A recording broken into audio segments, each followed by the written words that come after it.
ഇന്ന് ബ്രേക്ക്ഫാസ്റ്റിന് മസാല ദോശയാണ് ഉണ്ടാക്കിയത്. അപ്പോൾ മസാല ദോശൻ്റെ ഉള്ളിൽ വെക്കുന്ന ഉരുളക്കിഴങ്ങ് മസാല എങ്ങനെയാണ് ഉണ്ടാക്കുന്നത് നോക്കിയാലോ.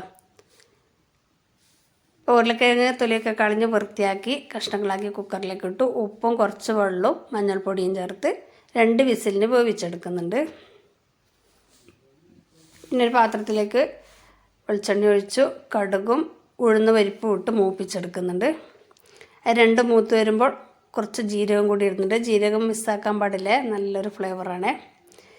ശേഷം കുറച്ച് ഇഞ്ചി, പച്ചമുളക്, കറിവേപ്പിലയൊക്കെ ചേർത്തു. പിന്നെ ഒരു സവാള, 1.5 സവാള ഞാൻ എടുത്തിട്ടുണ്ട്, അത്രയും കൂടെ ചേർത്തു.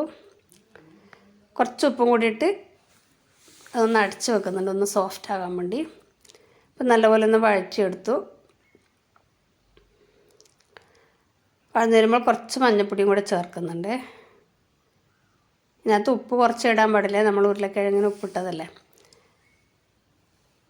എല്ലാം വഴന്ന് വരുമ്പോൾ വേവിച്ച ഉരുളക്കിഴങ്ങ് ചേർത്ത് കൊടുത്തു. നിങ്ങൾക്ക് കറിയായിട്ടെന്ന് വേണമെങ്കിൽ കുറച്ചധികം വെള്ളം ഒഴിക്കാം. ഞാനിത് ഡ്രൈ ആക്കിയിട്ട് എടുക്കുന്നത്. കുറച്ച് ഗരം മസാല, പിന്നെ കുറച്ച് കുരുമുളക് പൊടി ചേർത്ത് കൊടുത്തു.